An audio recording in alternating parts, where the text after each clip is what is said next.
ئایا ئیبن خەلەکان خەڵکی خەلەکانە؟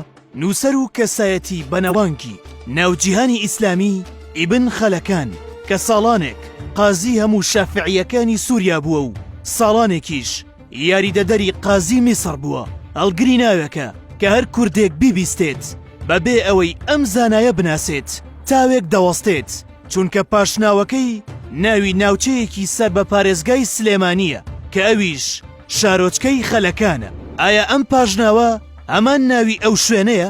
یاخود ئایا ئیبن خەلەکان کووردە؟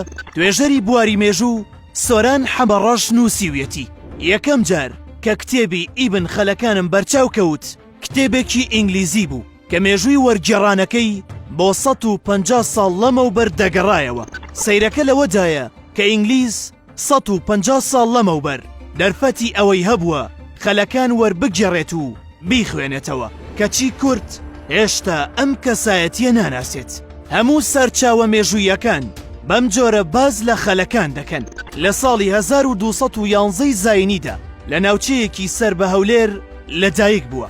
ئاشکرایە کە ناوچەی خەلەکان لەو کاتەدا سەر بە هەولێر بووە. ئەم کەسایەتیە ناوی ئەحمەد محەممەد ئیبراهیم خەلەکانیە. لە هەولێرەوە ڕووی لە حەلەب کردووە و لەگەڵ زانە گەورەکانی ئیسلامدا خوێندوویەتی. دواتر ڕووی لە میسر کردووە و لە هەردوو وڵاتەکەشدا پلەی بەرزی بەڕێوەبردننی خەڵکی پێس بێردراوە. بنەماڵە و بنەچەی ئیبن خەلەکان کوردن و خەڵکی ناوچەکانی هەولێری کۆنن.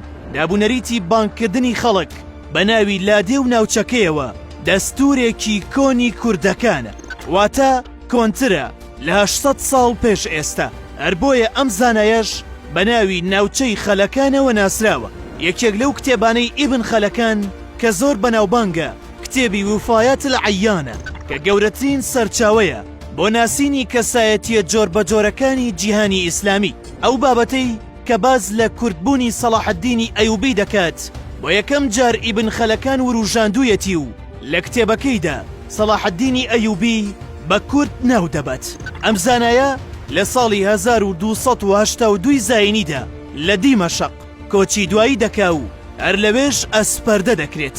ئەم کەسایەتیە کووردە لەسەر چاوە مێژوویە عەرەبی و فارسی و ئینگلیزیەکاندا بەدەیان بابەتی لەسرە و کتێبەکانی بە جیهاندا بڵاو بوون.